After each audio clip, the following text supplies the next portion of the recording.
Los bandidos de Río Frío, por Manuel Paino. Primera parte.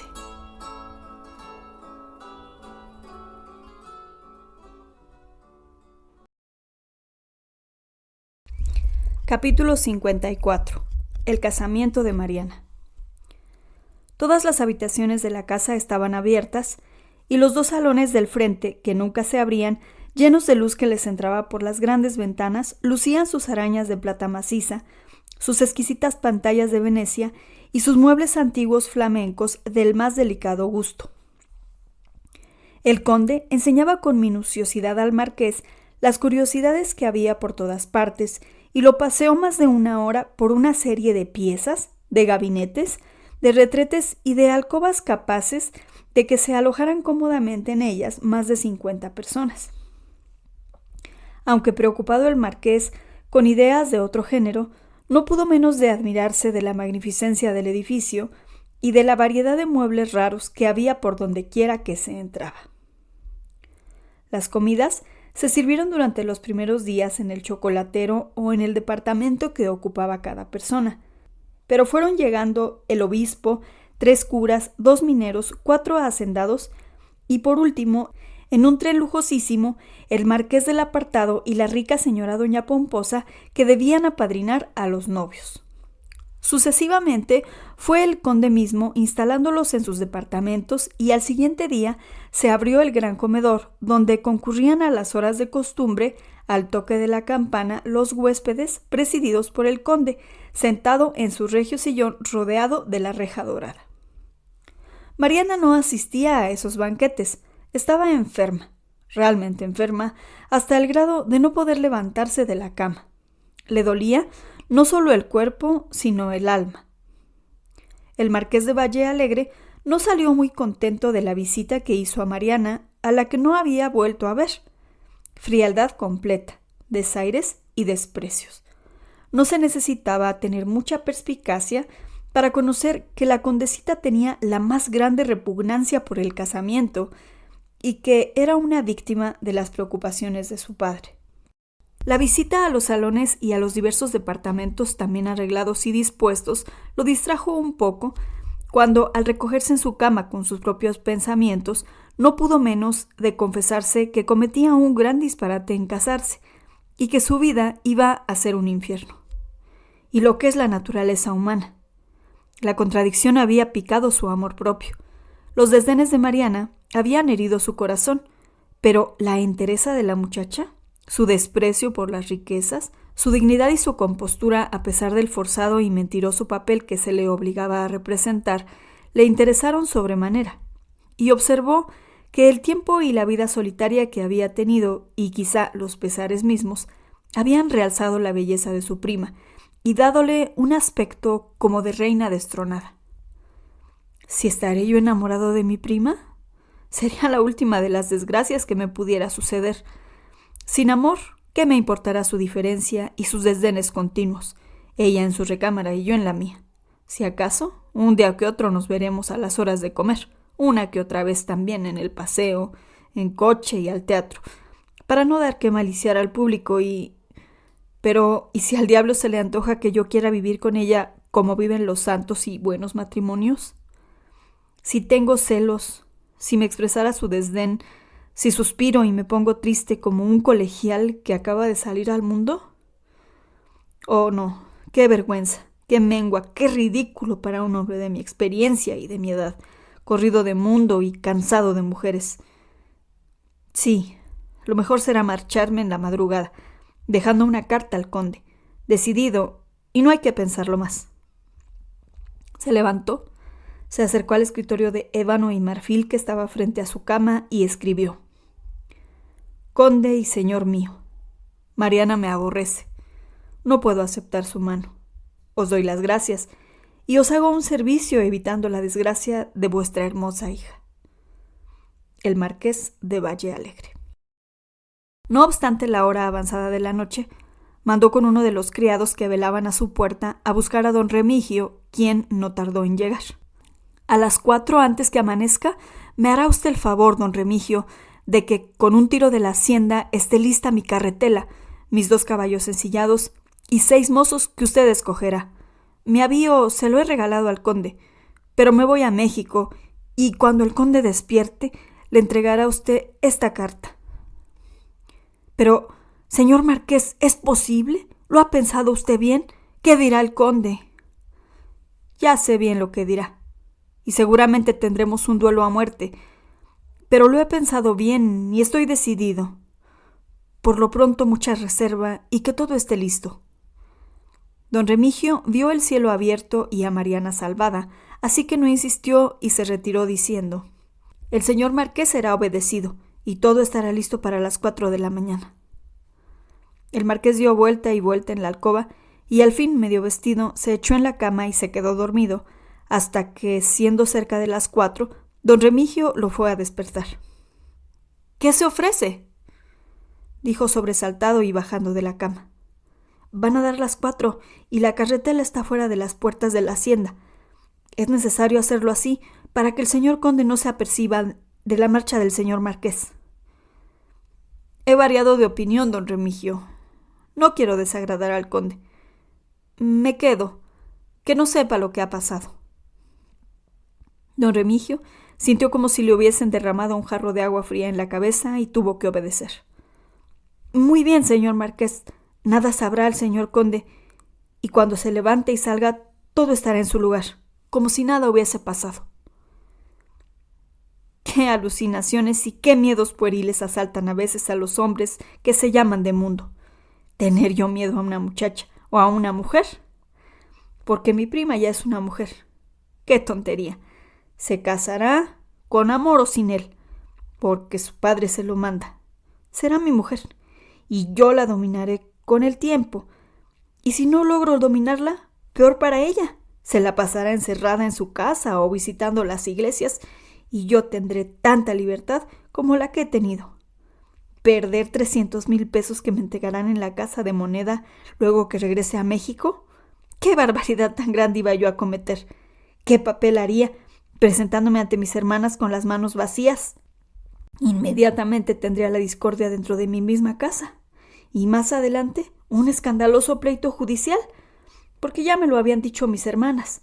Si no les doy cuanto me piden, y si no sostengo el lujo de la casa bajo el mismo pie, están decididas a consultar con un abogado, con ese mismo Rodríguez de San Gabriel que me ha despojado de mis haciendas. ¿Y don Pedro Martín de Olañeta? ¿Qué burla me haría? Se bañaría el viejo sabio en agua rosada. No hay que vacilar. Una hacienda que produce 30,000 pesos cada año y 300,000 pesos al contado valen la pena de hacer un sacrificio.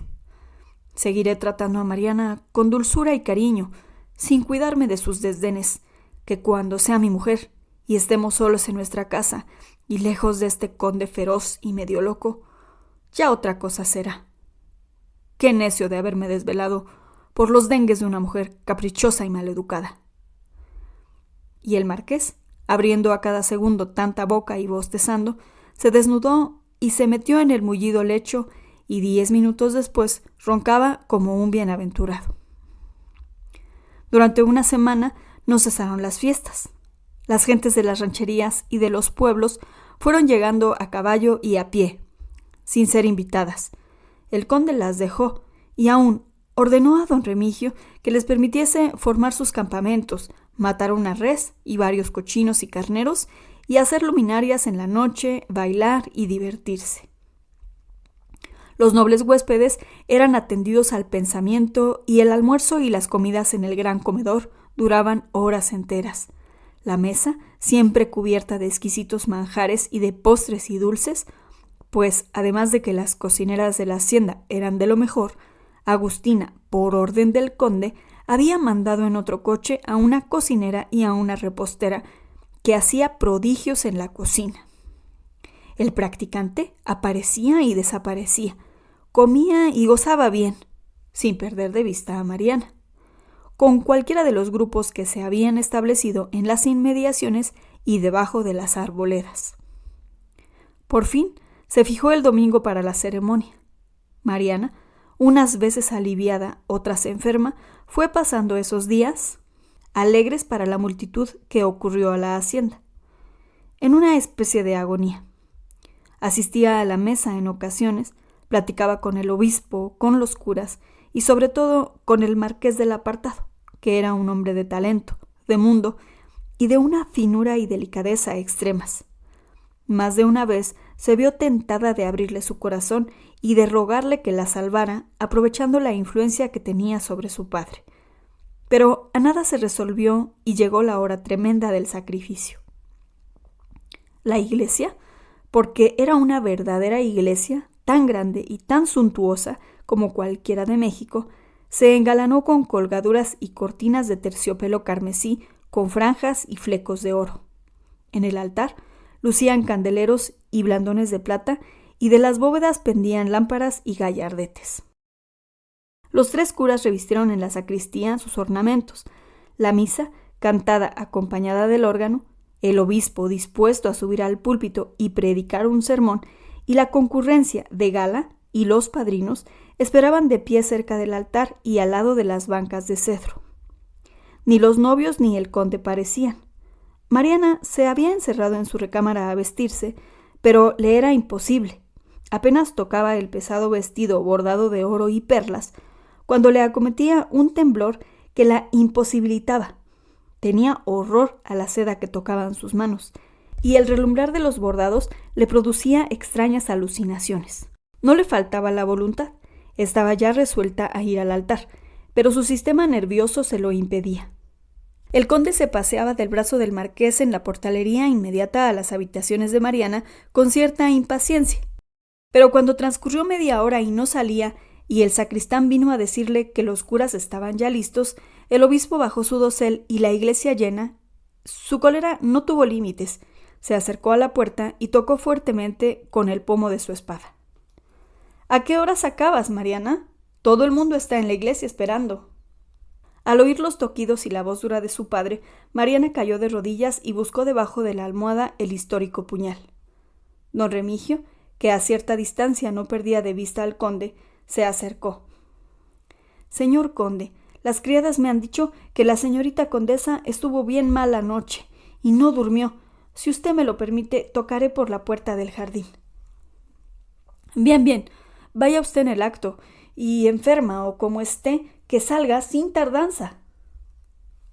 El marqués, alarmado del gesto feroz del conde y pensando que bien podría estar enferma su prima, trató de calmarlo, mientras que don Remigio corrió a tocar la puerta del jardín. Fue Mariana misma la que le respondió. Imposible, don Remigio, no puedo. Por más que haga, ponerme este vestido de luto, de muerte, que me va a quemar el cuerpo como si fuese de fuego. Mi condesita, piense usted en su hijo. Por el amor de Juan, un esfuerzo por mí que sufro tanto como usted. El conde está furioso. He leído en sus ojos inyectados de sangre. Nadie sabe lo que va a suceder. Quizá Dios nos salvará, pero pronto. Estas palabras ocasionaron una reacción en Mariana. Volvió a colocar debajo de la almohada el puñal que tenía en la mano y contestó. Bien, don Remigio, allá voy. Diga usted a mi padre que se me descompuso el peinado. 5 minutos, 10 minutos a lo más. Corra usted. Don Remigio corrió. En efecto, calmó al conde. Echó la culpa de la dilación a una de las camaristas. ¿Pero vio usted a Mariana?, le preguntó el conde. Oh, no, señor conde. Estaba encerrada en su recámara acabándose de vestir y me habló desde la puerta. Mientras don Remigio y el marqués acababan de calmar al conde, Mariana, en 5 minutos, se puso el traje, arregló su peinado, se prendió las alhajas suyas y ni una sola de la que le había regalado el marqués. Abrió la puerta de su sala y se presentó, blanca, transparente como una muerta, con los ojos descarriados y mirando hacia todas partes. El marqués le dio el brazo y derecha, erguida, fue caminando como una aparición del otro mundo. Entraron a la iglesia por entre una valla respetuosa que formó la multitud, admirando la belleza de Mariana, que parecía una reina de la Edad Media que iba a recibir el juramento de homenaje de sus vasallos. El aspecto severo y duro del conde, con su uniforme caprichoso de capitán del ejército español, les dio miedo. y el marqués de Valle Alegre, aunque ya de edad, tenía un aspecto agradable y juvenil que le simpatizó mucho. ¡Qué hermosa pareja!, decían en voz baja las mujeres. Tan ricos, en buena edad, con tanto dinero, pero qué felices van a ser. Los novios tomaron asiento, los padrinos y el conde en los sillones de terciopelo que se les tenían reservados. Los curas salieron revestidos de riquísimos ornamentos de tela de plata y oro y la misa comenzó. Después del evangelio, el obispo subió al púlpito y con voz dulce y persuasiva pronunció un discurso ensalzando el estado del matrimonio, no como el más perfecto, que para las mujeres era el de la virginidad, según San Jerónimo, pero sí el más acomodado a la vida y a las costumbres cristianas. Se fijó mucho en los deberes de la esposa, en la sumisión respetuosa que debe tener por el esposo, en los cuidados de madre, si Dios disponía que tuviesen sucesión, concluyendo con estas palabras: los seres en la tierra se unen por la voluntad de Dios. Se empeñarían en balde todas las potestades de la tierra y no lograrían unir dos almas que no hayan nacido una para la otra. Esta oración, que cuadraba bien en la situación de Mariana, la hizo volver en sí. Levantó los ojos hacia el santo obispo que bendecía a los fieles que estaban presentes y los bajó llenos de lágrimas. La misa fue larga y solemne. Cantores y músicos de pueblos, traídos por los curas, se esmeraron y no quedaron tan mal. Concluidas las ceremonias, retirados los padres a la sacristía, volvieron a poco con sus albas blancas de punto a ayudar al obispo, quien dispuso lo necesario para el enlace. El marqués de Valle Alegre y Mariana se levantaron de sus sillones y se arrodillaron en el altar, doña Pomposa a la izquierda y el marqués del apartado a la derecha. El conde de Saus, con su uniforme de gala, y, cosa rara y que toda la asistencia murmuró en secreto, con su espada de cruz y taza ceñida a la cintura, como si fuese a entrar en una acción de guerra. El obispo leyó en un libro esas páginas elocuentes, tiernas y a la vez terribles escritas por el apóstol San Pablo. El marqués, inquieto, miraba a todas partes y aún volvía un poco la cabeza. Mariana se inclinaba. La multitud que llenaba la iglesia se apiñó tan cerca como pudo al altar para ver bien la ceremonia. El momento crítico se acercaba. Uno de los curas echó a los hombros de los novios y los cubrió con un paño de lama de plata, y el obispo les pasó una cadena de oro por el cuello. Mariana, en ese momento, y como queriendo inconscientemente quitarse la cadena fría que cayó en su espalda, alzó los ojos y miró al practicante, quien, aterrorizado, fijaba en ella una mirada que expresaba su angustia. Una nube sangrienta pasó por la vista de Mariana. Creyó ver a Juan, o lo vio efectivamente detrás del doctor, blandiendo un puñal, pronto a arrojarse sobre el marqués, sobre su padre y sobre ella misma, y hacer un sacrificio sobre el altar mismo. Sin saber qué hacer y sintiendo que iba a caer postrada rompiendo su frente en las gradas, estrechó fuertemente la mano del marqués, y éste creyó que era la emoción, el amor, la decisión de Mariana en aquel acto, y que su orgullo y su dignidad, ofendida por la fuerza que le imponía su padre, le había inspirado el profundo desdén con que había recibido sus regalos de boda. Pero volvió los ojos hacia ella y quedó aterrorizado del semblante cadavérico y del descarrío de sus ojos que saltaban de sus órbitas. El practicante no quitaba los ojos de Mariana, y ella también lo miraba a cada instante y volvía su vista al obispo, pero no podía quitarse la visión terrible de sangre y apretaba la mano del marqués. El obispo, que no se había apercibido de esta escena, continuó la ceremonia. ¿Recibís por esposa y compañera a doña Mariana de los Ángeles Cecilia, condesa del Saus? Sí, respondió el marqués, con una visible emoción que trataba de disimular. ¿Recibís por esposo y compañero a don Pedro Agustín de Gallegos y Girón, marqués de Valle Alegre? Mariana miró al practicante y respondió, con voz nerviosa pero firme, que se oyó en toda la iglesia. ¡No! El conde quedó de pronto estupefacto, pero acertó a decirle al obispo: Mariana está conmovida, nerviosa, no sabe lo que ha dicho. Ha querido decir que sí. Volvedle a preguntar. Reflexionad bien, hija mía, en vuestra respuesta. Estáis turbada. reponeos un poco. Y la miró el obispo dulcemente, animándola y procurando calmarla. Después de algunos instantes, volvió a preguntar: ¿Recibís por esposo y compañero a don Pedro Agustín Gallegos y Girón, marqués de Valle Alegre? Mariana, soltando la mano del marqués, dijo con voz firme: ¡No! ¡No!, dijo el conde con acento terrible, poniendo la mano en el puño de la espada. ¿Te atreverás acaso a desobedecer a tu padre? Mariana guardó silencio, y éste fue general durante algunos minutos entre los espectadores. Incluso se podía oír el aleteo de una mosca. Al fin, como haciendo un supremo esfuerzo y mirando con los ojos descarriados alternativamente a su padre y al practicante, exclamó con acento tan doloroso que debió llegar al corazón de la multitud que llenaba la iglesia: ¡No! ¡No! ¡No es posible! ¡No puede ser! ¡No puede ser! El practicante, que veía que vacilaba, que en un momento podía escapársele el sí de sus descoloridos labios, la miraba fijamente, le hablaba con los ojos, le decía que un momento de debilidad sería la señal de la muerte y de la sangre. Juan, disfrazado sin que lo hubiese notado ni reconocido don Remigio, estaba oculto detrás del practicante, apretándole el brazo con una mano y con la otra apretando también un largo puñal, pronto a herir, a matar, a exterminar al marqués de Valle Alegre, al conde, al obispo, a Mariana, a él mismo, hundiéndose el puñal en el pecho después de haber satisfecho su venganza y acabando aún con la vida de aquella mujer, mártir del orgullo, de las preocupaciones de la raza y sangre azul y de las tiranías de su padre.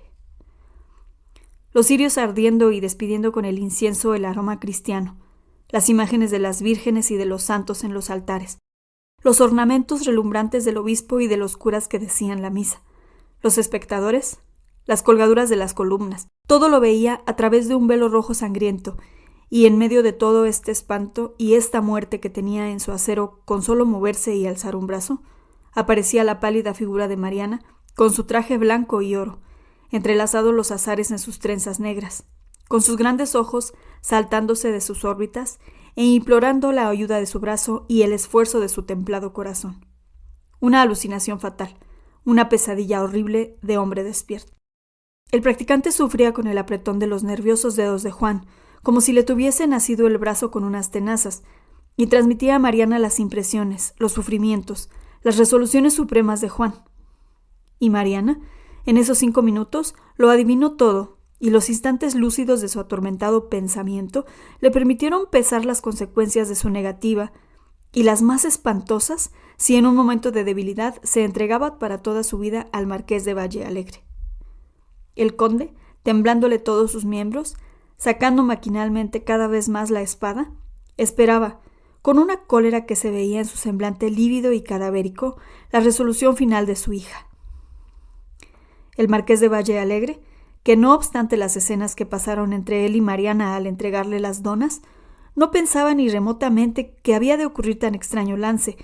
Permanecía de rodillas, inmóvil, sin saber qué decir ni qué hacer, estrechando fuertemente la mano de su novia y unido a ella con la cadena de oro nupcial, y envueltas casi sus cabezas en un paño de lama de oro y plata. El obispo pronunciaba algunas palabras que nadie oyó, y tan turbado estaba que no sabía a quién dirigirlas. Todo esto fue rápido, instantáneo, duró apenas unos cuantos minutos y fue mucho, porque cada uno de los personajes, por distintas circunstancias, sufrían. Por fin, Mariana echó una mirada que dio miedo a los que estaban cerca de ella. Se puso de pie, quitó de su cuello e hizo pedazos la cadena de oro, arrojó el paño de oro y lama a los pies del conde y exclamó con la voz trémula y confusa de la desesperación: «¡No! ¡1000 veces no!», y cayó como muerta en las gradas del altar.